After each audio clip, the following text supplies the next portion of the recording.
These are 10 of the most hated updates in Brawl Stars history. Updates that were infamously bad, hated upon release, or so messed up that they were nearly unplayable. Starting small, we have the global launch of Brawl Stars. Okay, hear me out. So global was a huge thing, like massive. Most of us wouldn't know what that's like. I mean, after 18 months of being in the dark whether or not Brawl Stars would be released globally, people were a bit skeptical, especially since the dev team made some drastic changes just before releasing the game. Out of all of the little changes though, switching from portrait to landscape was the most disliked amongst the community. I mean, not only did the game change aspect ratios, but my wife Lashana left me.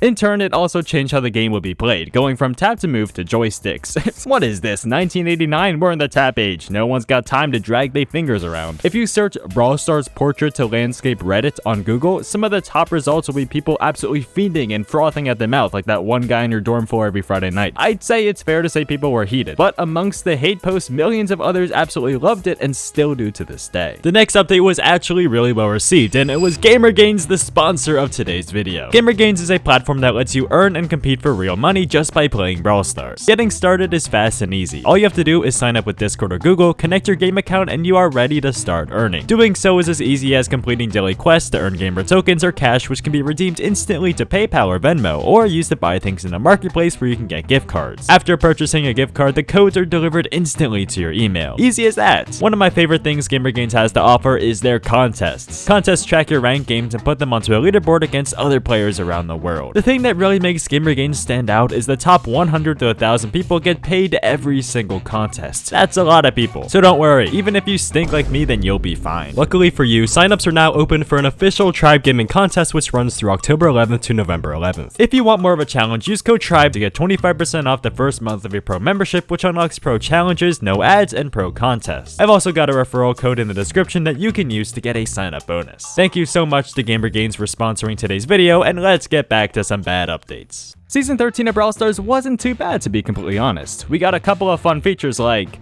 Otis, Fair Otis, Sharktooth Colt is okay. Club games were something, yeah, club games, they're cool. Penny got remodeled. Yeah, there wasn't much. This season was one of the most memorable updates for being so forgettable. I mean, Season 13 was essentially your life growing up, right? But hey, let's give some of these features some recognition they deserve. Club games paved the way for Mega Pig and Ranked, and Otis is a fan favorite brawler, but other than that, no one really gives two pizza oven ashes about Season 13. Season 7 was by far one of my favorite updates, considering they added My Man Buzz. But a not so secret balance change was implemented this season, which removed something everyone so dearly loved. My ex-wife Lashana. Oh, who am I kidding? Respawn ammo. Now, if you didn't know, once respawning in any match, you're giving 33% of your ammo back. But prior to Season 7, you would respawn with all of them. Now, while not a huge change, this did affect a lot of little things. Slow recharging brawlers like Mortis would struggle a ton, and others with a fast reload speed would have an advantage. Overall, people were just freaking out over a whole lot of nothing as per usual, but one thing that's absolutely unforgivable is the dreaded abysmal, very bad, awful, terrible, frightful, atrocious, disgraceful, deplorable, shameful, woeful, hopeless, lamentable, laughable, unfathomable, green, appalling,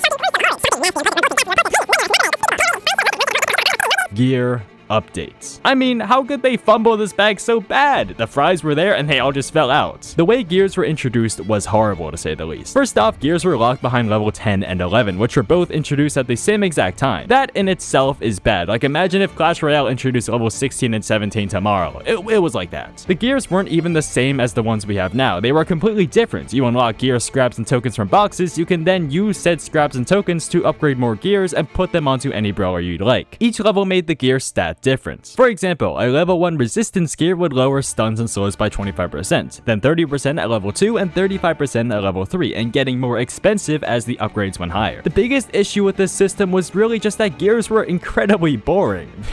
Hey, that's what my ex-wife Lashana said about me. They added, and arguably still don't add much to the game, and don't mesh well with any other abilities or aspects of Brawl Stars. On top of this sandwich, they were just so darn expensive. It was just a pain in the butt to get more, and just the whole process in of itself was terrible. Speaking of expensive things, be sure to use code MOYO in the Brawl Stars shop. Did you know, for every single code usage I get, I save a burning building from a puppy? What are you doing sitting there? Use code MOYO right now. The Hypercharge update was the update of of all time. Nowadays, hypercharges are pretty awesome, albeit expensive, but nonetheless super hype. When they were first announced, we were blessed with Shelly, Colt, Spike, Bull, Pearl, Jackie, and my ex-wife LaShawn. Out of the 6, only 2 were really anything special, Spike and maybe Bull. That aside, people just did not vibe with this new feature, you know? It felt like a massive gadget mixed with a star power. If you activate it, you won the interaction. Easy as that. Especially since these 6 didn't really add anything revolutionary, people were under the impression that this feature would be destined to fail, just like Gears did. Though, over time, Supercell did get a bit more creative with what they could do. Hyperchargers are like the poor man's evolutions. Or rich man's, because they're so freaking expensive. Edgar's release was as chaotic as you might expect. As the first brawler ever released for free, there was a bit of an apocalypse. An incurable disease, you could say, that the government deems as incurable but really has a cure and is just hiding from the public's eye to make money. Every match there was an Edgar, every second there he was, every icon, pins, sprays weren't added, but it was all Edgar. Not only was he everywhere, but he's also widely regarded as the most annoying brawler in the game, so that qualifies for something, maybe federal aid. Now, a similar brawler, Miko, was released for free, but he didn't nearly break the game as much as Edgar did. Sure, he had a mini apocalypse of himself, but Miko took slightly more skill than Edgar, so it wasn't nearly as horrible. Season 3 is another on the list of underwhelming updates. Not only was it lacking features-wise, no,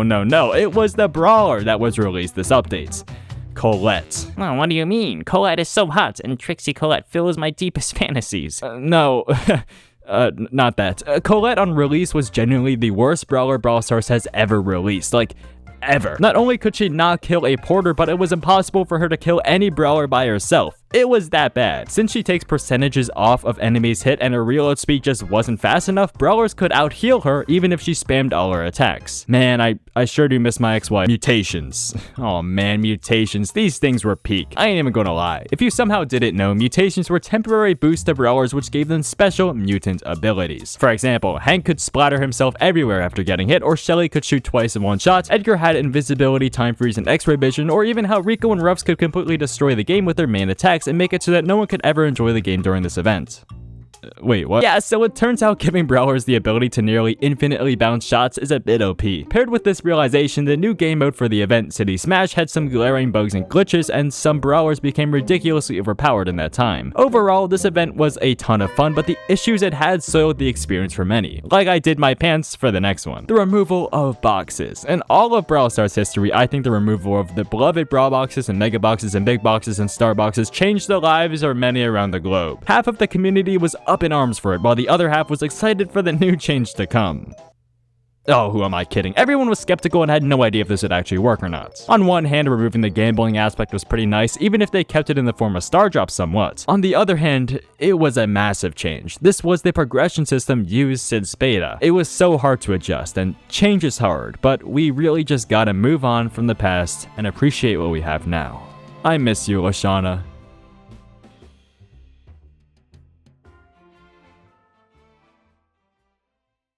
Use code MOYA.